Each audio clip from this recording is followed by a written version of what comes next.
Hey, what's up, folks? Welcome back to On Texas Football, and welcome back to our Wednesday night live stream. I'm Lifetime Longhorn Rod Davis. Pleased to be joined by fellow Lifetime Longhorn, the young prodigy CJ Vogel, and we're here to answer all of your questions, address all of your comments relating to Texas football. Of course, it's a bye week, so we can talk about a lot of different topics during the bye week. So I got a couple of questions I want to throw at my man CJ here. We'll also hit a few of the headlines that are obviously top of mind here during the bye week. So we're here to answer your questions. So super chats, jump to the front of the line. You can interrupt the show at any time. That's how that works. I see a couple of questions and actually comments I want to address already. Hey, thank you guys for joining us. Really excited. How can you not be excited? Texas Longhorns are 5-0, baby, for the first time in a long time. I guess they've been 5-0 before, but never looking this good. 5-0 in the last 15 years or so with Texas. And CJ, let me ask you this starting off because it's the bye week, so you can address a lot of different things during the bye week for you. But I want to know what you think you know for certain about this team. You called it phase one. That's what Sark's describing it as. There's a phase. He's basically breaking down the season into 3 phases. Phase one is non-conference leading up to the first conference game, Mississippi State, and the bye week. And then the regular season is the second phase. And then the postseason is the third phase. What do you know about this team? Like, what do you think you know for sure? You've got 5 games. That's a decent sample size, man. You're through a third of the season, basically. What do you know about this team already? Well, I think that the offense is going to be up there with the best in the country, and it doesn't matter who's running the show, right? We've seen it with Quinn Ewers. We've seen it with Arch Manning. This Texas offense has a number of ways to beat you. They have a number of players that, if you're not, super aware of where they are on the field at all times, they will beat you. And we've seen it with Texas methodically moving down the field or using the long ball to score touchdowns very quickly. Texas will be able to score against everybody that they play because they have the guys up front, because they have the quarterbacks, and because they have the speed on the outside. Now, will Texas continue to score as often as we've seen so far, right? We've seen Texas score 50-plus 3 times. They've been north of 30 in all 5 games. But we've also seen Texas stumble a little bit, and I think that's where the battle test has come in against the Michigan, against the Mississippi State. And Mississippi State's not a good football team, but you saw them start to stumble a little bit in these games. And because they have a veteran offensive line, because they have a veteran quarterback, you don't necessarily have that worry that Texas won't be able to put up points regardless of opposition or what they face. That, to me, tells me, Rod, that, when you do walk into an opponent or a situation where things aren't going as quickly or as smoothly as you'd like, they're going to stay level-headed. And that's very important in this SEC slate. Yeah, there's no doubt. I mean, because obviously there's so much yet to determine about this team and who they are and their identity. But I believe that there is, based on the sample size we have now, there are some things that we know. And I'm with you on that. They can score. That Michigan defense, the guys, they're going to have 3, I would say 2 early round picks, maybe even 3 early round picks. I think Kendall Graham, Mason Graham, and Will Johnson are going to be early round picks in the NFL draft. And Texas went up there on the road at Michigan against one of the better defenses in the country in terms of NFL talent, NFL caliber, and even Wink Martindale as a defensive coordinator. And the truth is, I'm not saying they handled that defense. I think they had the upper hand consistently against that defense. That defense was never able to dictate the terms of that matchup. Right. And with that being said, I think the other two defense they're going to face, they're going to be on that caliber, are actually the next 2 games. Oklahoma's defense, in different ways, it presents problems and matchup issues for you. And then, of course, that Georgia defense, which is an elite defense because of the personnel they've been stacking over the last few years. So everything we need to know about Texas will be answered over the next 2 weeks, because I think those are the best 2 defenses they're going to face, other than the Michigan defense they face, right? This is the stretch. Don't you agree with that, TJ? I do. And again, it helps that Texas has faced a Michigan before. And, they've gone on the road and played in front of 111,000, and they've seen the atmospheres that are still to come. To your point about what's next on the schedule, the Oklahoma game, the Georgia game, anything can happen in that Oklahoma game, right? We've talked about it. I know that Texas is about a 14-point favorite right now. We see that comment by Ski Breck here. Anything can happen in that game. But again, fortunately in this game, you're going to have the better offensive line, the better quarterback, the better playmakers offensively. Now, Oklahoma's going to have a good defense, but hey, we've seen Texas be pretty opportunistic defensively as well. We've seen Texas be very sound defensively as well. How does Oklahoma continue to move the football on their offense? We know how Texas is going to do it, and that's in a variety of different ways, led by their veteran quarterback and that offensive line that's in that Joe Moore conversation. So when you look at it from, the overall offense versus defense for Texas and offenses versus defense for Oklahoma, I mean, the path to scoring points for Texas is almost tenfold the ideas of how Oklahoma could do it. And right now, that should give Texas fans a lot of comfort going into this game because, of course, we just talked about it. You never know what might happen in Dallas. But at the end of the day, if Texas does take care of the football, they're going to have the playmakers, the offensive line, and the quarterback advantage in this game. Can we talk about because you brought it up, and we're going to kind of just digress for a second here, and then we'll get back to what we know about this team. And then, of course, your questions and comments, guys, we'll get to that. That's the top priority here on the show today.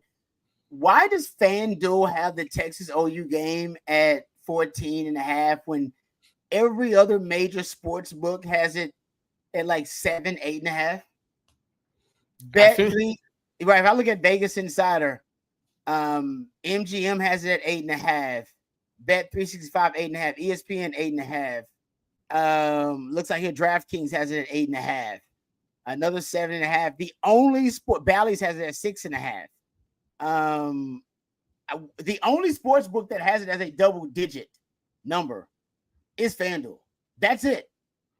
What do they know? Something nobody else knows? Everybody else has it at 8. And by the way, I right now, I would say this, CJ, you play the odds more than I do. All right. What's the number you're taking here? Have you already put money down on it? And what number did you take? No, I've not touched this game. I probably won't touch this game, just in the sense that if Texas was sitting there as a 14-point underdog, I'd be licking my lips, licking my chops to get out there and go bet Texas regardless of what the situation is. Just again, you don't see many blowouts in this game. Even when Oklahoma's down, even when Texas is down, it feels like for whatever reason the scales are never too lopsided one way or the other. 14 feels steep. And again, I don't know how many times we've seen over the last 20 years a 2-possession, 3-possession win one way or the other. This game comes down to the final whistle more times than it doesn't. And because of the atmosphere, and you can speak on it, Rod, the momentum switches in this game, boy, are they legit, right? And when you're in the stadium, you know what it's like whenever you're sitting there on pins and needles versus when it feels like you've got every bit of momentum in the world behind you, and it matters in that game. So I'm not touching it. I know that 14.5 is out there. That feels like a lot. I believe 7.5 or 8.5 is what it was way before the season. I don't think that it's going to be anything close to that when this game comes rolling around. Again, Texas has a great defense, and they have a great offense in terms of points per possession allowed and points per game allowed or scored. Also, the other thing, you go start looking at who Oklahoma's played to get up for this game. Temple, week 1. Temple's one of probably the worst football team that you'll find in all of the country this year. Sorry, Stan Drayton, but that team is bad. Quarterback might be one of the worst I've ever seen. Houston, not a good football team. They've been shut out in the last 9 quarters. They've been a bad football team. Tulane, okay, maybe, right? And it took what? A last-second drive to really put that game into a 15-point buffer at the end. Oklahoma wanted to give that game away with the Jackson Arnold pick 6 against Tulane. And then Tennessee. And Tennessee only scored 25 points. I think that's more, pointing to the overall, depth of that Oklahoma defense. I think that their defense is really solid right now. But you only scored 15 points, and a lot of that was done late in the ball game, fourth quarter, when you had a backup quarterback in, and Tennessee was basically just saying, hey, just don't score quickly because we got this game in hand right now. Auburn, again, not a great football team, but 27 points. You saw the pick six late, and this is where Oklahoma is going to be good. If Texas can take care of the football, I don't think that there's a path right now for Oklahoma to win this game. They're just not talented. They're not deep like Texas is. That's a great point, and you hit the nail on the head. Taking care of the football. Oklahoma's second in the country right now in takeaways, second in the country in sacks, and now that's the key. If Texas can take care of the football and protect Quinn, that's another storyline we got to get to here too, because that is the report is that Quinn's expected to start, which we all here believe that's the case. That's why Arch got a chance to start, so Quinn could get to as fully recovered as possible. But if Oklahoma's going to be able to win that game or stay in that game, turnovers, negative plays, because their defense has got to win it for them. That's what happened in the Auburn game. The defense was able to win the game for them. If the defense is to showcase, they have one of the best havoc-minded splash play defenses in college football. Whether it's Venables in the scheme, I think it's a little bit of both, or the player and the personnel, they get after you. They make a lot of plays on defense, and that can keep you in a game. And I think that, to me, that if there's a concern, that's my concern in the matchup, TJ, honestly, is that it only takes is 1 or 2 turnovers. You don't have a lot of them. 1 or 2. Right. They got to be timely. They could change the momentum of the game completely. And negative plays. Texas offensive line has been playing really well. They haven't placed even the Michigan defense isn't as havoc-minded as this defense is for Oklahoma. I think that's a good point. And also in the sense of Quinn Ewers is expected to start this game, right? We're all sitting here expecting him to be back on the field with that first offense for the Oklahoma game. I actually really like this comment from Edward. Quinn's not going to turn the ball over. This is his last Red River rivalry, and he's out for revenge. I believe that 100%. I also think, in a way, you start talking about legacy games on the schedule for Texas. This is going to be a legacy game for Quinn. The Georgia game is going to be a legacy game for Quinn. And that Texas A&M game at the end of the season is going to be a legacy game for him with that series coming back. Yeah. But to that point about a defense that's able to get after the quarterback and create turnovers, listen, Quinn gets rid of the football about a half second to about 3/4 of a second faster than Arch Manning. And now we've seen the big plays with Arch, but to see Quinn get the ball out quick, not put the offensive line in a position to give up sacks against the team that's really banking on the sacks and the quick throw and turnovers. I think you want the third-year starting quarterback in the system that likes to get the ball out quick to allow his playmakers to make the play after the catch than one that likes to sit in the pocket and pat the football, because we've talked about it, R. Mason Thomas, Adebawore. I mean, some of these guys that they've got, Ethan Downs, they can get after the quarterback. Yeah. And right now, with that veteran presence of Quinn Ewers, he's going to know who his hot read is, who his check down is, who his his fire route will be whenever they bring a zero look. But to get the ball out quickly and not allow that defense pass rush to get what was that year, Rod, where it felt like Sam Ehlinger was sacked about 9 or 10 times, and Texas just didn't have an answer. They were just going backward and backward and backward every single drive. That won't be the case for Texas and Quinn Ewers, because he gets the ball out so quickly and he understands what's at stake with his offense against an OU defense. Totally agree. There's and I'm not making the comparison player to player, but there's a Joe Burrow-like aspect to his game right now. Yeah. Remember when Joe Burrow came into DKR and Texas just couldn't get to him? The ball was out so quickly. The ball was out. He was decisive. That is Quinn now. And that's the difference between Arch and Quinn. Listen, Arch comes in. I totally agree with you. I'm glad you brought up the time to throw. Go look at the average depth of target between the two. Hell, I want to say Arch is like close to 11 yards. Average depth of target. In Quinn, like close to 6. Quinn's about 6.5. Yeah. He's getting the ball out quick, and he wants the yak daddies to be in a position where they can make plays with the football already in their hands. And there's nothing about, I'm not criticizing Arch, but Arch there are more air yards in Arch's game. Arch wants to get the ball down the field to receivers. Maybe they can make something happen with it then, but he's trying to get deeper into the progressions. The reason the offense feels like it flows better with Quinn is because he's getting the ball out quickly, and there is no threat really of the pass rush unless they're trying to go downfield or he's extending a play because there is great coverage. But most of the time, I would say 70% of the time, potentially, when they're throwing the football, especially with the RPO game, because Sark runs an RPO-based offense, the ball's out. 2.1 seconds, 2.2. Insulated pass protection. So I'm with you, CJ. That doesn't concern. Actually, the sacks and the pressure doesn't concern me as much with Oklahoma, with Quinn in there. If Arch was playing, I'd be a little concerned, more concerned, because he holds on to the ball longer. With Quinn, that ball's out in 2.1 seconds. You don't have that much time to get home. I agree 100%. And, it certainly helps when your offensive line collectively from left to right tackle has only given up 1 sack so far this year. That's going to be very important too. But, Rod, that also sets up well for a big game from the running backs or a tight end. We've seen Gunnar Helm's numbers with Quinn Ewers and with Arch Manning. It's significantly different, right? I believe he's about 215 yards on the season right now. About 160, 170 of those have come with Quinn as your starting quarterback. So look for him to be a game changer in this game as well. I think this is a situation where just that veteran savviness comes over and plays well and kind of takes over that game. But we got a super chat here from Colin Rod. Rod, do you think OU playing with a light box and dropping a lot of players would be effective since their defensive line is improved and our run game isn't elite, making us beat them by running, essentially? I agree. If you want to take away the most formidable threat from Texas, it's the passing game. Quinn, combined with that deep wide receiving core, Gunnar Helm is now a true receiving threat, and Jaden Blue as a receiving threat, right? We talked about it going into that last game against Mississippi State. He was your second leading player in targets, all right, on the team.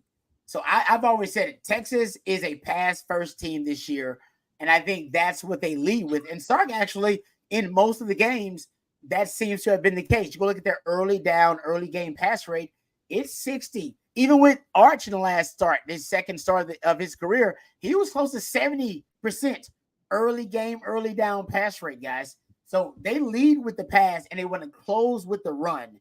So if you want to stay in the game early, you want to be able to run the football against Texas. And OU playing, with a light box, dropping a lot of players for Texas, that's the way I would go. Defending the passing game, win the numbers advantage in the passing game versus Texas, give them the light box, invite them to run the football where that's not their strength. Essentially, you want to take away a team's strength. That's what Texas does really well. That would be taking away OU's strength. And that essentially, to me, is a part of the recipe of beating Texas. And forcing them to beat you left-handed. I think Sark will still lead with the pass. Yes. Even if you play him that way, I think he'll lead. Now, he'll have an RPO-based game plan early, so you may end up with some runs because you have the numbers advantage in the box. But Sark wants to lead with the pass. And that's why that game plan, Colin, would work even better, because Sark wants to lead with the pass, and yet you're countering with numbers advantage defensively in the passing game, because you'd be dropping 8 more oftentimes than not. And that, I think, that would force Sark to say, hey, I want to run the ball early, and that's not what Sark wants to do. His game plan is you lead with the speed. Lead with speed. Sark's got 2 formulas for recruiting players, right? He wants to recruit the fastest players in the country. We've seen that. He's got the 2 fastest players in history of the NFL Combine are Sark players. That's not a coincidence. That's not a coincidence. That's his thing. He's him and Al Davis. All right. They vibe over that. The late, great Al Davis. You got speed. You can be a part of my team. So he wants to, speed is a big part of it, and big humans. Big humans. We've heard that over and over again. The key is that you want to lead with the speed. So early on in the game, you want to be pass first. He admitted this actually in a recent media availability, and you probably heard it, CJ. He started talking about Bill Walsh and saying, Bill Walsh often felt you should lead with the pass and close with the run. We've talked about it on Texas Football time and time again.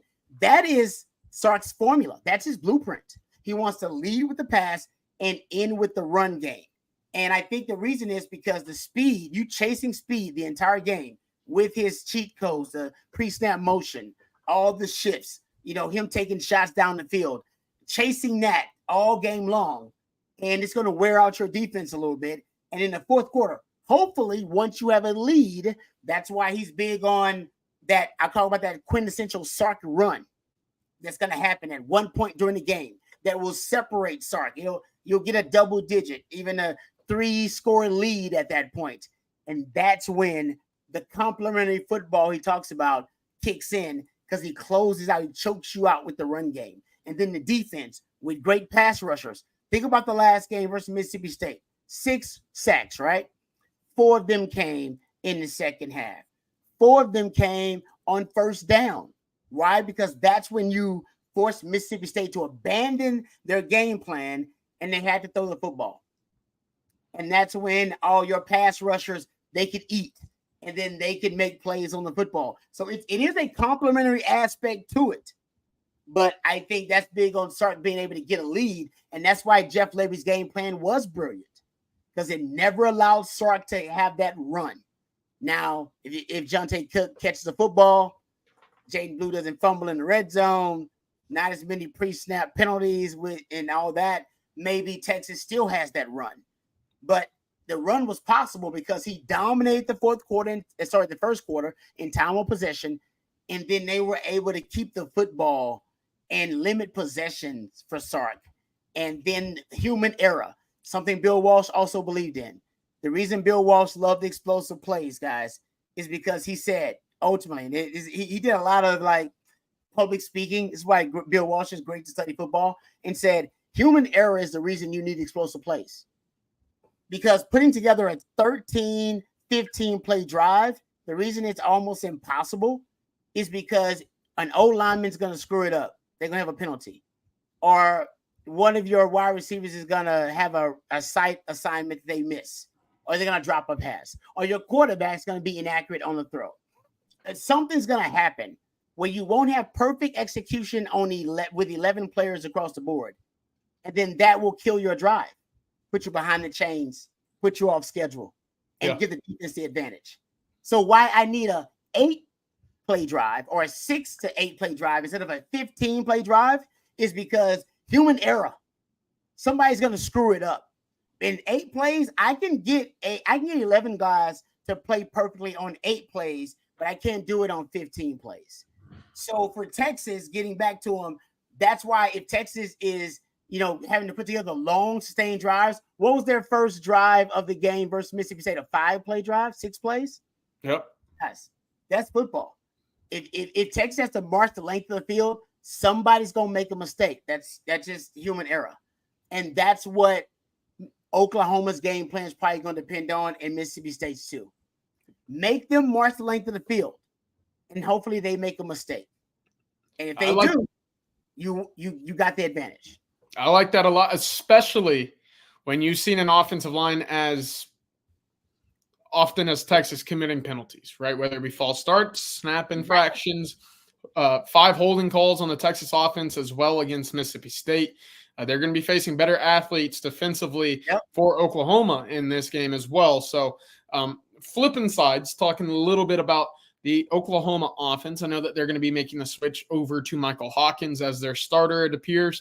You might be looking at a redshirt transfer for Jackson Arnold, the 5-star wonderkind who, folks in Norman would tell you right away he was better than Arch Manning. Let's not talk about that. But I do want to ask you, Rod, if you've had a chance to go back and watch the Oklahoma-Auburn game. Auburn had north of 500 yards offensively. How did they do it?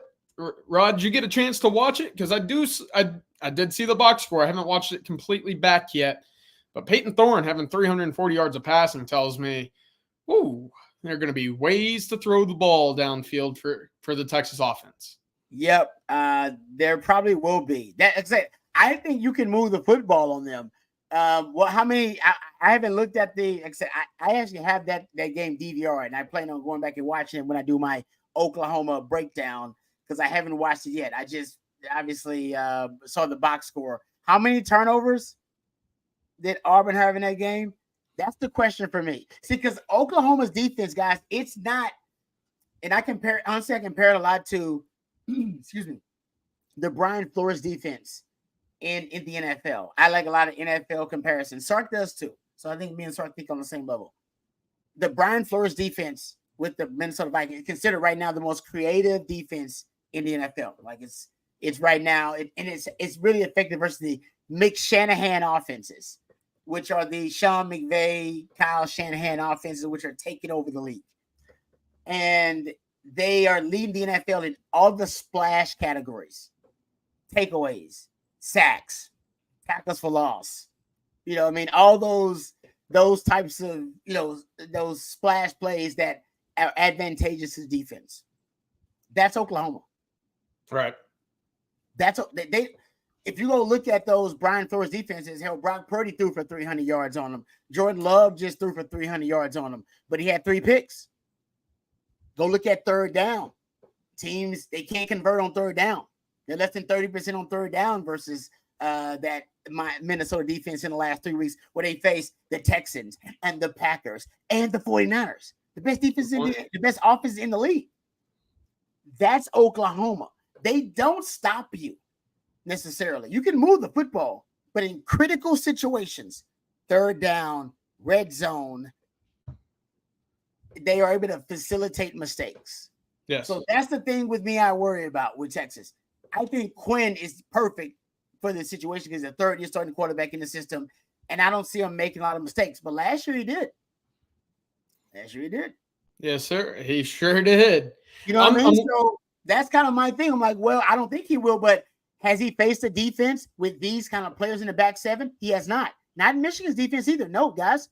This defense is more talented in the back seven than Michigan's defense. Michigan's defense was a front-loaded defense. The defensive line was the strength. And then you had Will Johnson, the best corner in college football. But Oklahoma's defense, if you look at it overall, is more talented in the back seven than his defense is. That's a fair point. Right? And again, even then, match up a little bit better. Even then, allowed north of 500 yards and 340 yards passing to Peyton Thorne, who was benched a week prior for Hunter Brown. I wanted to go through this a little bit, Rod, and we're gonna have a lot of time to talk about Oklahoma in the week and a half leading up. The drive for Auburn against Oklahoma. This was in Auburn, of course. First drive, 3 and out. Second drive, 13 plays, 74 yards, turnover on downs. Damn. 3 and out, 4 plays, 72 yards, touchdown. 7 plays, 82 yards, touchdown. See a trend here. If it's not a 3 and out, it's a long drive, right? That first down kind of insinuates 70 yards are being gained by the opposing offense for Auburn here. Final drive before halftime, 11 plays, 60 yards, turnover on downs. Auburn turned the ball over on downs 3 times against Oklahoma, and they threw a pick 6 late in the game to erase what was an 11-point lead for the Hugh Freezes, right? So you talk about standing up big, turning the ball over, situationally stepping up to make big plays. That's what Oklahoma's defense does. We saw that a year ago in Dallas. What did Texas have? A 4th and 1 from the 1. You're right. Turnover on down. So if Texas is able to take care of the rock and kind of win some of these important possessions, there's no way that this Oklahoma offense is able to sustain. Why? Freshman quarterback, bad offensive line, a lot of dinged up wide receivers. Oh, and they went up 2 of 11 on third downs against Auburn a week ago. Wow. That's not good. And what have we talked about in the last year and a half, Rod, about this Texas defense? They get off the field now on third down. So, again, everything on paper right now suits up to Texas finding ways to win this game. Rod, you did mention it there in terms of the front half of the Texas or the Michigan defensive line versus the Oklahoma defensive line. Listen, Dominic Williams is a very talented defensive lineman for the Oklahoma Sooners. Or Mason Thomas has come into his own, kind of taking over games in the bits and pieces of later parts of the game for Oklahoma. They don't have a Kenneth Graham. They don't have a Barham. They don't have a Mason Grant. They don't have that depth up front that Michigan does. Now in the back half, different story. But to your point, that's kind of where we're sitting right now overall. And again, it's a 14-point favorite line in some situations. I think Texas is in good shape going into this game a week and a half out. No, and that's what, because I think Oklahoma, they could potentially match up against Texas a little bit in the back seven because they're so talented there. Texas does have the advantage potentially with their O-line going up against the Oklahoma D-line. I wonder if we always talk about that rushing battle in that game versus Texas OU. The team that wins the rushing battle wins 90% of the time. Maybe Texas breaks tendency in that game. They're a pass first team. They're pass heavy. Maybe that's the game they break tendency. I don't know if they could do it with the depth in the running back room, but that's how you win big games, man. You do things that teams don't expect you to do. That would be something unexpected for Texas. All right, I know we got a lot of questions here, so we're going to try to hit as many of them as we can. Let me first thank one of our sponsors for our Wednesday night live stream, our friends at Andy Ludicky and his team. If you're looking to diversify, you may be someone like me that has their hands in multiple businesses. Well, Andy can help you diversify your businesses and help you find a situation that will fit your time allotment and your financial goals. If you will call Andy Ludicky today or email him, he can help you out if you're stuck in the corporate rat race with 2 weeks PTO and no control over your money or your schedule in general. Call Andy today and he will take you through a process to help you find a business that will fit your skill sets and your financial goals. Franchise ownership isn't for everyone, but if you have a desire to take control of your financial destiny, give Andy a call today at 404-973-9901 or give him a shout via email at andy@myperfectfranchise.net. That's andy@myperfectfranchise.net. Thank you very much, Andy Ludicky, to you and your team for sponsoring our Wednesday night live stream, and very grateful for you being a part of the On Texas football family. All right, let's get some of the questions here. And then I got another actually question for CJ that I want to get to. But how about this one? Says, this was, I imagine this is a recruiting question from Drew. Says, odds on getting a top-rated corner commit. All right, CJ. And they've been doing pretty good in the secondary lately. I thought I've been following some of these commitments as well. What are the odds of Texas getting a top-rated corner commit? Who are the top-rated corners that Texas is currently pursuing actually in recruiting? Yeah, really, there's 4 that Texas is going to continue to keep tabs on, right? Devin Sanchez committed to Ohio State. I think he's pretty firm in that. I think that's one of the lower chances at a flip in this class. Dorian Brew committed to Oregon. He's probably one to keep a closer eye on, especially from the in-state crop. I think that he's one that might be picking up the phone a little bit faster than some of the other targets on the board right now is Dorian Brew over at Conroe. Dijon Lee out of the West Coast, he talked to me earlier this season round saying, hey, a visit to Texas might be in the cards a little bit later this year. Of course, you got to get to campus.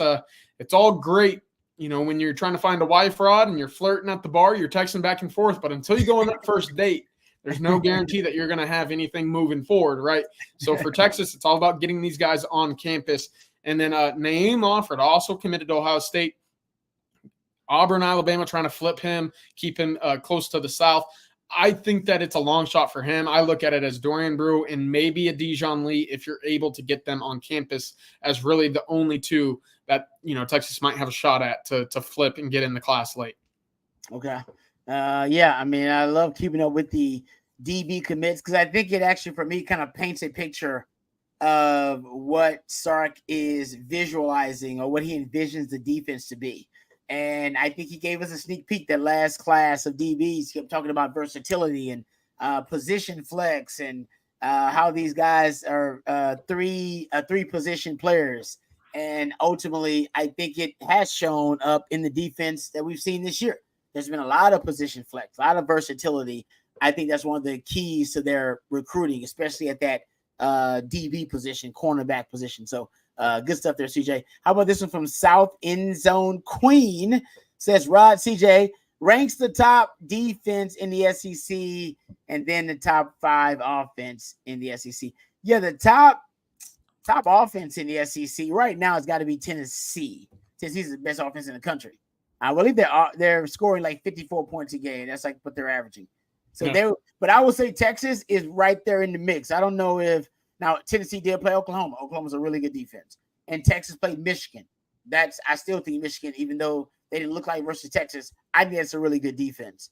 So there are some of the teams that have played, in my opinion, top-notch defenses, and Texas is right on the verge. I think they're 11th in the country on being a top 10 offense.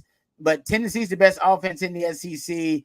Actually, Ole Miss is also in that conversation, even though they lost to Kentucky. Their offense didn't show up there. But the conversation about the top 3 offense is pretty much Tennessee, Ole Miss, and Texas, right? CJ, the way I mean, I look at it right now. Tennessee, Ole Miss, Alabama, I think is in Alabama's that mix. In there. You're right. Yeah. You look at what DeBoer and Milroe have done. What's separating, the good from the great offenses. And I think right now you can make the case that Texas and Alabama may be a bit ahead of a Tennessee and an Ole Miss. Statistically, I think that they favor Ole Miss and Tennessee. But what did those two teams do versus their top competition versus what did Texas and Alabama do against their top competition, right? Alabama just hung 40 on Georgia, and that looked smooth sailing in that first half. Texas went on the road against the defending national champions in Michigan. They scored 30, right? They had a great showing in that first half as well, and then they kind of coasted off into a nice, easy win in that second half. What did Ole Miss do against Kentucky? Well, they didn't do a whole lot offensively, and they ended up losing that game. What did Tennessee do against Oklahoma?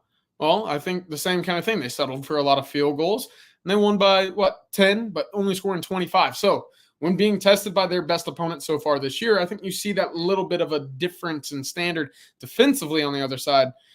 Now you're looking at you could probably toss in a Georgia and Alabama, both of them in there. Texas statistically in that conversation. I think Ole Miss has a pretty solid defense, but offensively, and this is where the SEC's changing, Rod, a lot of offensive-minded coaches right now that are really, really starting to take fold. I agree with you. And Georgia's not considered right now an elite offense. You brought them up. We talked about Tennessee. You brought up Bama. Ole Miss and Texas are pretty much the four elite offenses in the SEC. Georgia's not there.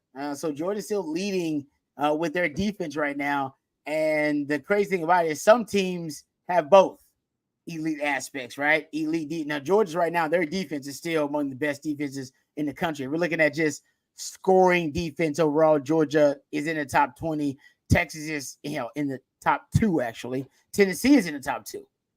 They're number 2 in the country in scoring defense, tied with Texas. Shout out to Ole Miss is number 5. This is the top 5 scoring defense right now in the country. But there are some teams that have both. I don't know if Ole Miss, if you would consider them a team that has both, they end up losing to Kentucky. But if you want to throw it out there, I would say Tennessee and Texas and Alabama. I'm looking at Alabama scoring defense. They're right below Georgia. They're still top 20. But if you look at teams that have top 10 and top 10 scoring offense and scoring defense, you're probably looking at Tennessee, Texas, and Ole Miss. Those are your 3 teams. Alabama and Georgia are kind of right outside in terms of scoring defense in the top 20, but that's probably because they played each other and they lit each other up. That's a big part of that too. And we all know Michigan did not have a great offense. And they've gone through some offensive issues. The best offense Texas is going to face in the next, or at least in the first half of the schedule, is going to be Georgia. Yes. And Georgia's not an elite offense either, by the way. They're not. I agree. They're like 50. I think they're like in the 50s in scoring offense. I'm not making that up. That's just where they are. So, but they have elite athletes. That's the difference. They can test Texas where other teams could not because they have the elite athletes. By the way, if Oklahoma gets some receivers healthy, and CJ, I saw you tweet out a little nugget about this earlier. Do we expect Oklahoma to have maybe 1, 2 of their top 5 starting receivers available versus Texas with a week in between as a bye week to prepare? Yeah, they're hopeful. And Brent Venables mentioned it today in the SEC teleconference that Deion Burks is potentially able to play against Texas. We've talked about it about 10 days out, 8 days out from 10 days out from that game kicking off. You're looking at what was a pretty depleted Oklahoma receiving core against Auburn, hopefully trying to get their wide receiver 1, Deion Burks, back healthy. Nick Anderson, Jalil Farouk, Andrew Anthony, all these guys have been battling some pretty significant injuries right now, and they're all listed as doubtful or out right now. There won't be an injury availability report for Texas or Oklahoma. Obviously, they're on a bye.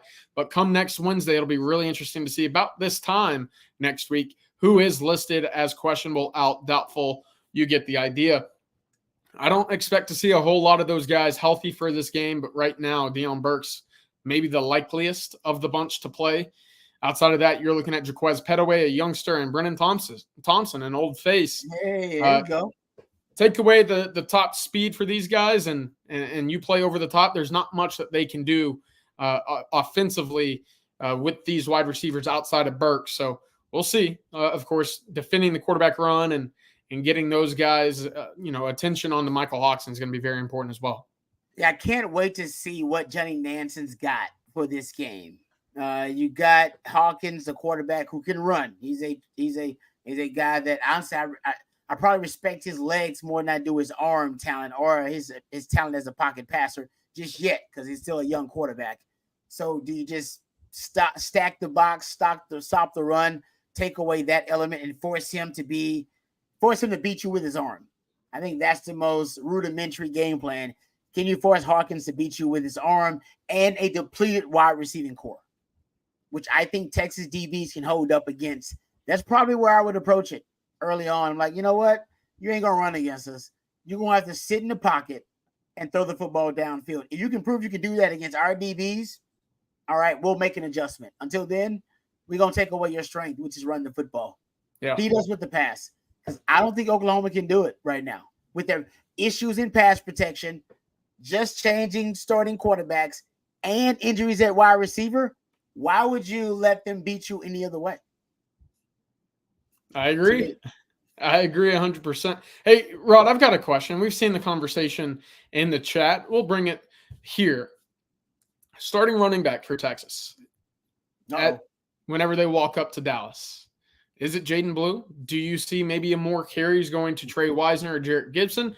Or are you putting all your eggs back in the basket that, hey, it's a bad day, we flush it, we move on. Jaden Blue is going to be your running back one against the Sooners. It's a Jaden Blue, Trey Wisner show for me. I would trust Jaden Blue to bounce back from his worst game, basically, as a player at Texas. And it was a bad game. There's no doubt about it. I was talking to the guys at Third Longhorn today, and they refused to call the benching. So they said they didn't want to say he got benched. Jeremy Hills and Fozzie and Derek Johnson, they outvoted me. Says he didn't get benched, all right, because benched is different. So they say he just got taken.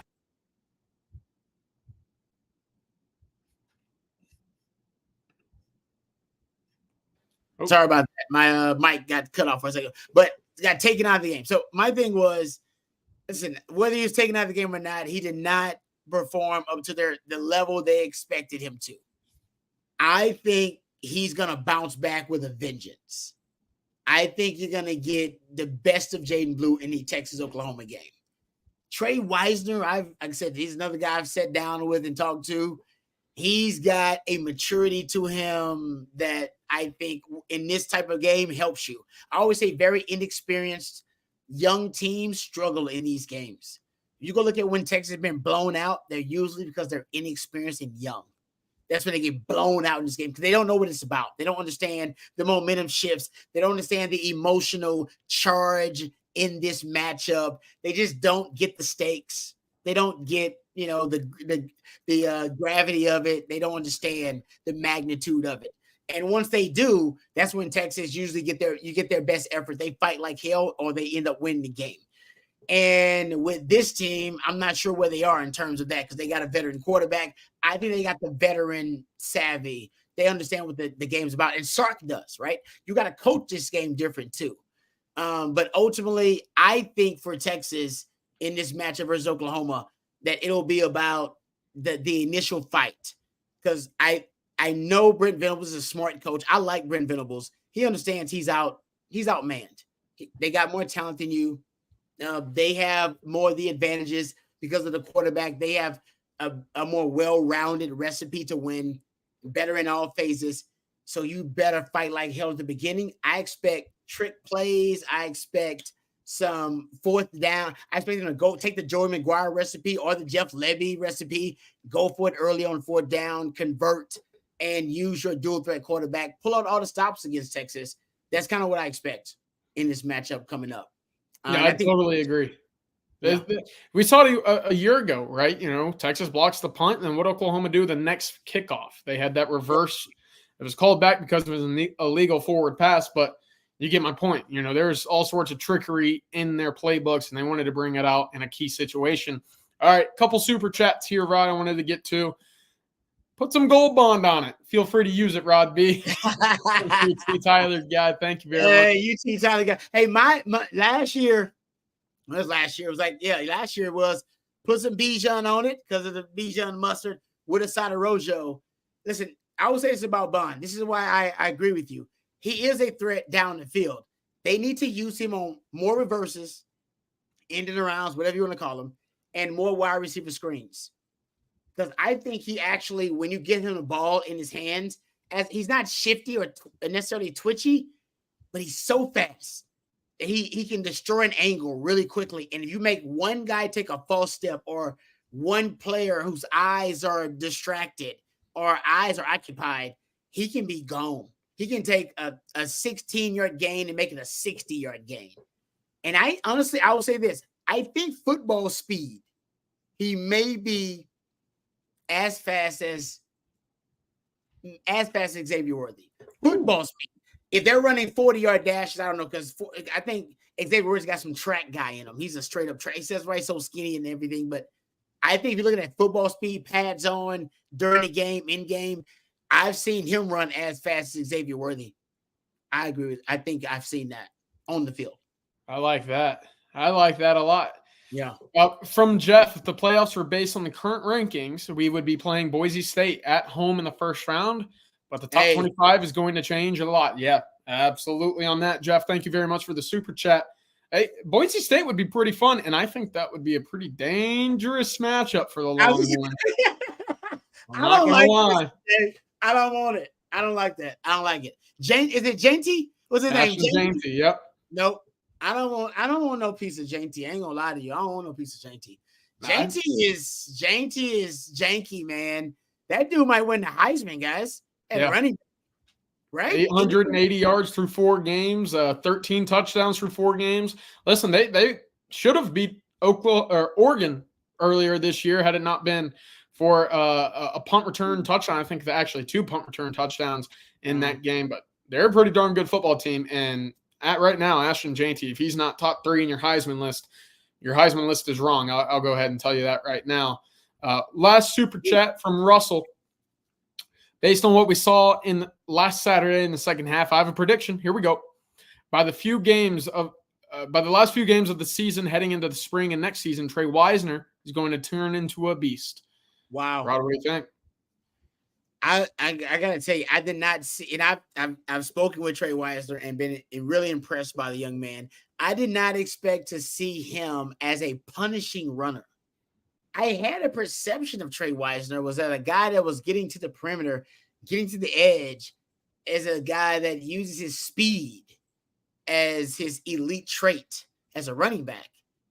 And yet I've seen Trey Wisner on multiple occasions finish runs this season, whether it be in a Michigan game or a last game. And you talk about those are your most physical matchups against Michigan and against your first SEC opponent.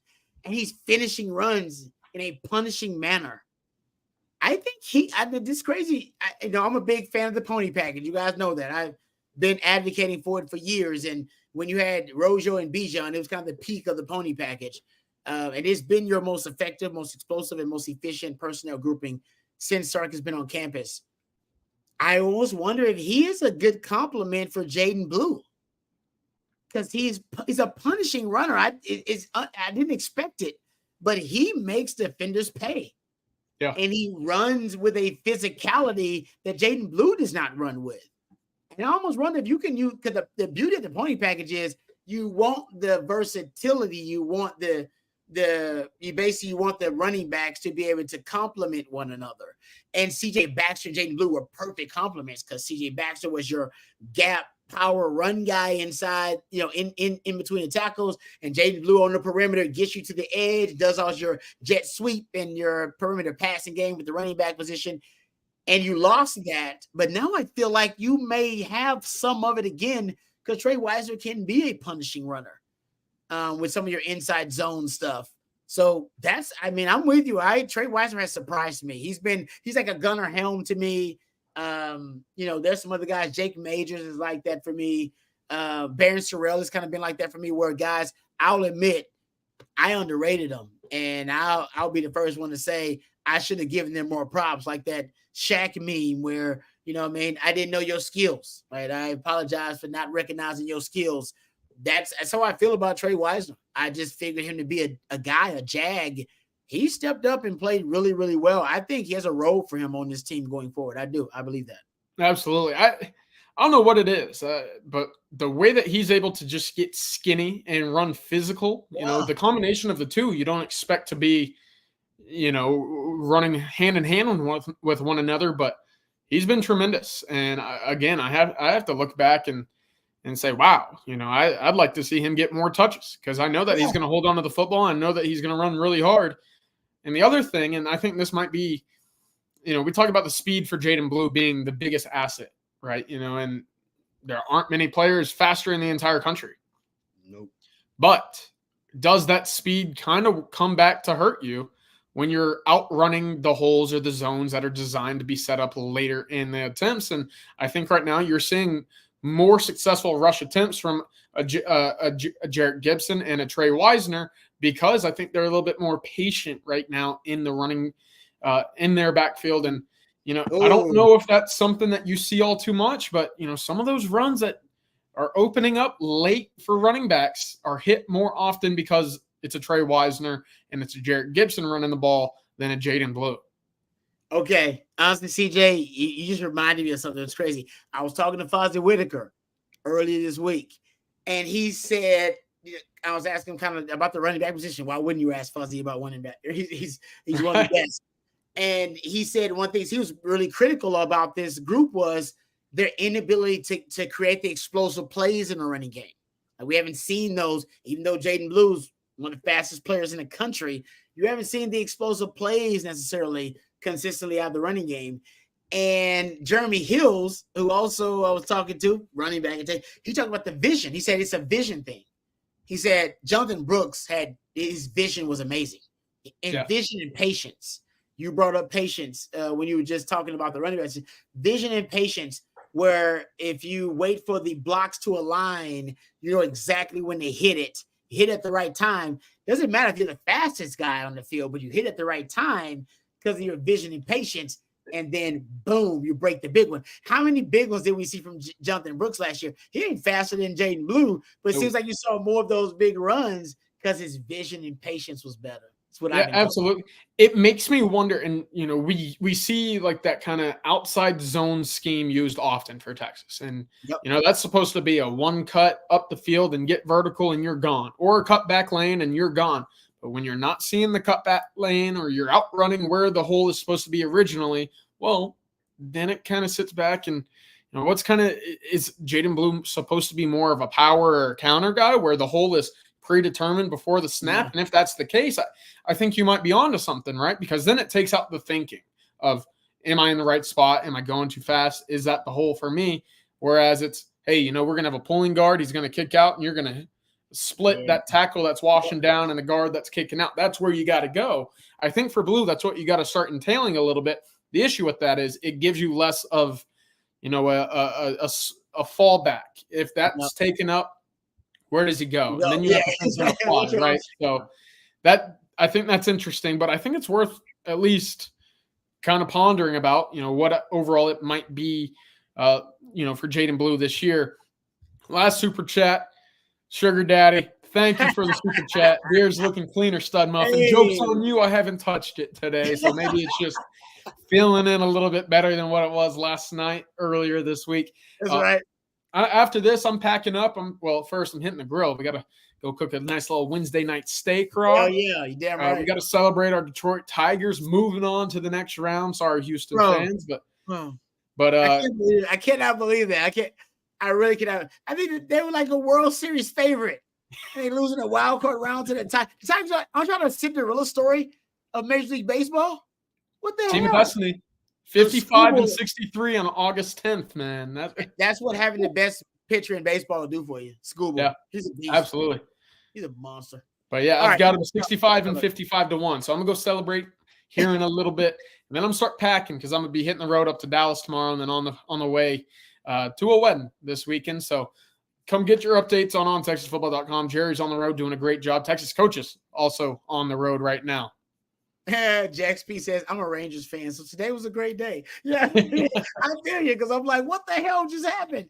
I don't know. Anyway, before we get back to some of the questions, I know we're getting close to the live stream here. Thank you guys for all your participation. We appreciate it. Let's hit our friends over at Home Field Apparel. We appreciate them being a part of the On Texas Football family. Home Field Apparel focused on creating officially licensed apparel with vintage college designs. They have a wide range of available colleges, 180 plus and growing, ladies and gentlemen. So head on over to homefieldapparel.com.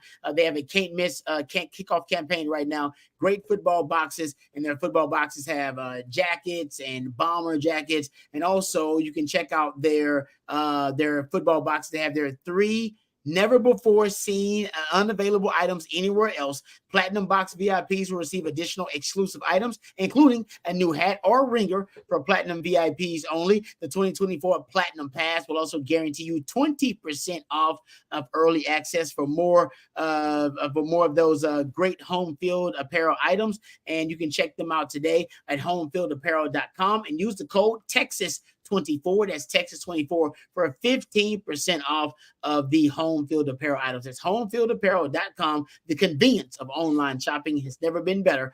Check it out at homefieldapparel.com. Use the code Texas24 for 15% off. Thank you very much to Home Field Apparel for sponsoring our Wednesday night live stream. All right, getting back to it here. Let's answer, probably go a little rapid fire here, hit some of these questions. Shivam says, Rod, what game we at you are looking forward to watch this weekend? Probably A&M Missouri. That's probably it. I agree. Looking forward to watch this week. It's probably A&M Missouri. That's going to be it for me, because that's the only ranked matchup, I believe, right? Yeah. If I'm mistaken.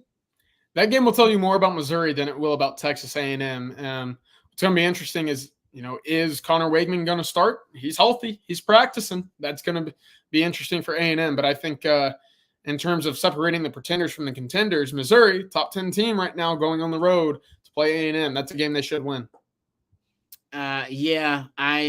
Missouri's defense, actually, I don't know if it's been tested really, but it is considered one of the best defenses in the country. It's the top 15 defense. That's the difference from what they've been doing. Under Drinkowitz, they actually have had a really good offense, but the defense this year, that's a little bit different. Richard Walker, thank you, Richard Walker, for the super chat. He says, I'm far behind, and just to the part where you guys are talking about Oklahoma secondary, wait until you actually watch that Auburn game. Michigan is better. Michigan, that passing game can't be better. Michigan's passing game was just inept. I mean, that was an incompetent passing game. And even when they beat USC, they had, 30-something yards passing in that game? Rod, what about the passing defense there? Oklahoma allowing 340 to Auburn. You got Michigan out there. I mean, they didn't allow 300 yards to Quinn Ewers in Texas, and we're sitting there saying, we sat here saying the front seven for Michigan better than Oklahoma. But that back half for Oklahoma, probably a little bit more talented than Michigan. Yep. I still stand by that. I think you look at Billy Bowman, who's probably the most opportunistic defensive back in the entire country, with a Peyton Bowen right next to him. You got some guys. Yeah, I think, because I've already, in my mind, established the Oklahoma defense and the Texas offense. That's the primary matchup to watch, right? That's going to determine who's winning. That's going to determine who wins that game and how competitive it is. Texas defense should have the advantage over the Oklahoma offense. Oklahoma offense they're in the middle of an identity crisis, in my opinion. So I've established the Oklahoma defense. It isn't going to stop you. It isn't an old school kind of stonewall suffocating defense. That's not what they do. They're a situationally based defense. So third down, red zone, situationally, that's where they make a lot of their big plays. That's why they're top 3 in sacks and takeaways. They get a lot of those plays in critical situations when it matters most. And that's why they won the Auburn game. They should have no business winning that Auburn game. They had no business beating Auburn. Top 5 wide receivers out. They were inept on offense. They won that game defensively, making critical plays in crucial moments. That's, I think, what they're going to try to do versus Texas. If Texas can perform and execute in those critical moments, it won't even be a game. Texas will blow them out. Just like what did Colin Simmons say? I think we're gonna dominate them. What did he say? He said that. Yep. If they execute in critical moments, they will dominate Oklahoma, because Oklahoma can't catch up to Texas offensively. If Texas gets ahead 2 scores, that's not really a lot Oklahoma can do. I agree. Auburn, Texas defense is way better than Auburn's defense. They're not going to be able to just make big play after big play against the Texas defense. So that's how I see things working out. But that's a good point from Richard Walker. Thank you for the super chat, Richard. We appreciate it. How about this one from Todd? What are the offensive and defensive special teams plans to beat OU as you see it? Thanks, Todd.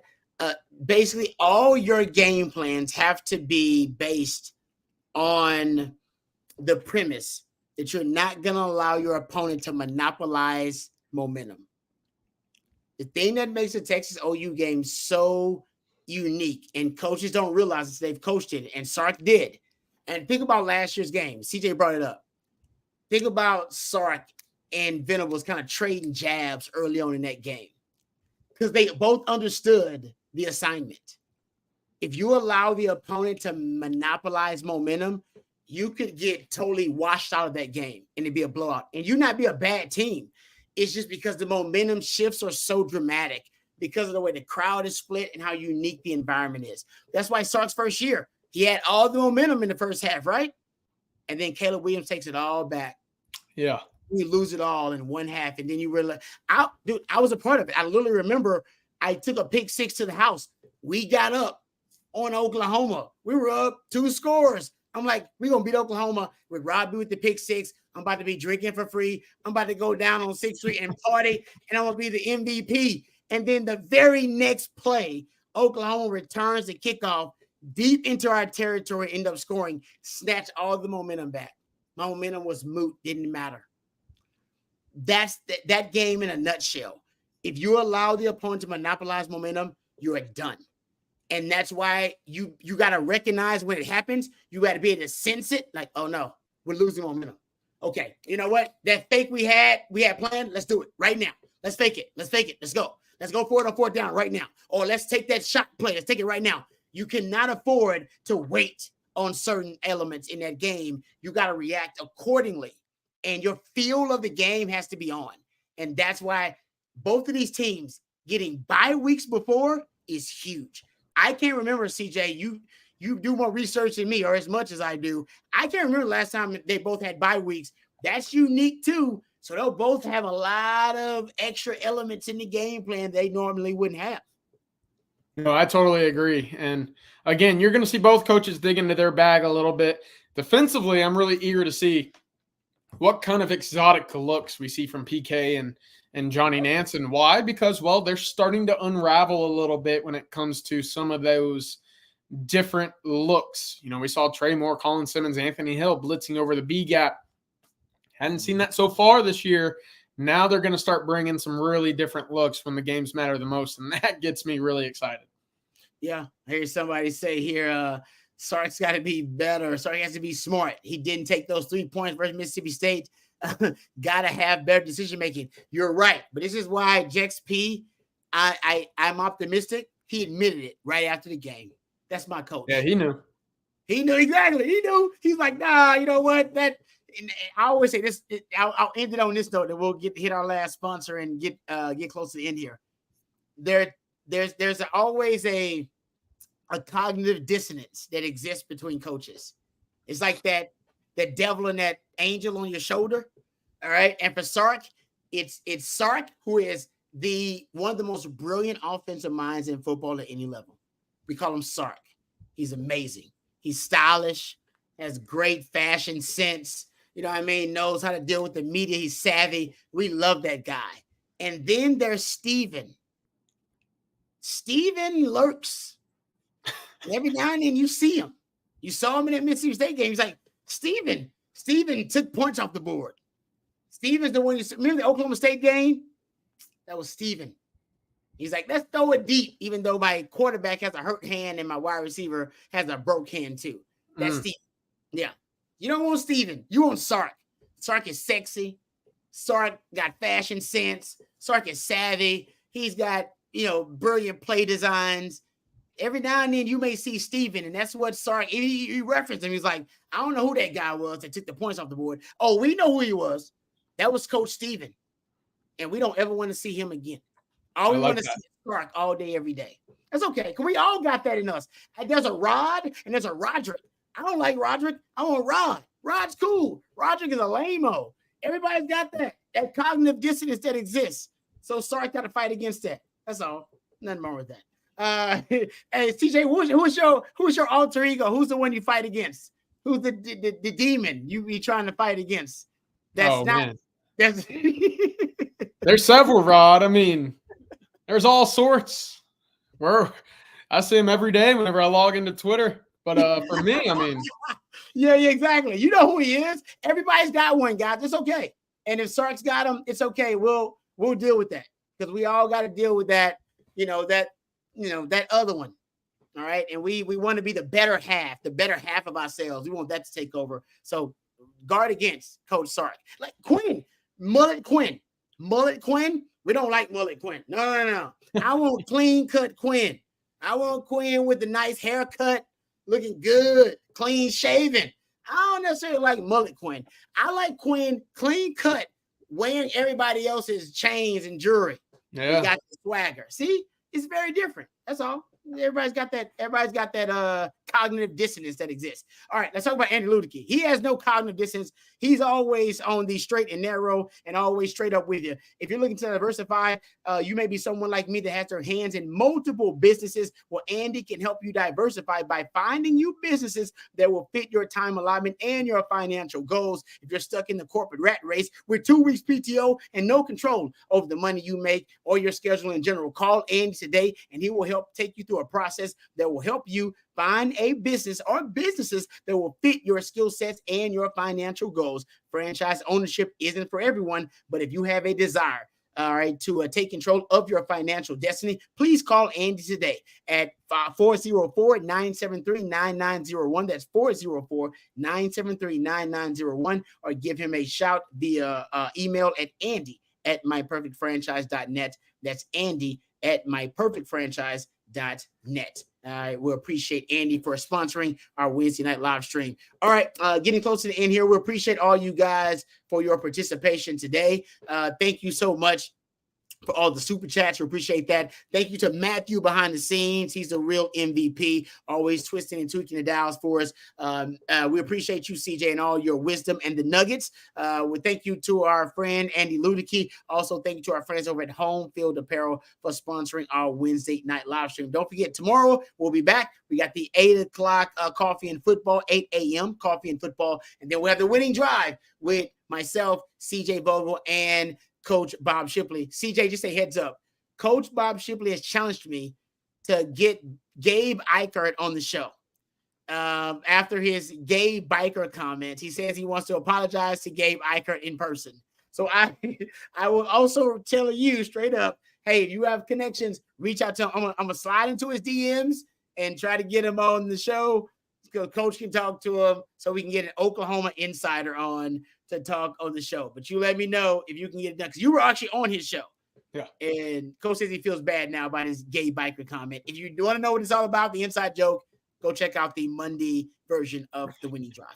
All right. I won't even get into it. I won't even do it. If you want to know if that bad, go check it out. All right. Thank you to CJ. Thank you very much. Thank you to Matthew behind the scenes as well. Thanks to all you guys for watching and listening. Thank you to our sponsors, Andy Ludicky. Thank you very much to homefieldapparel.com. Until next time, hook 'em horns.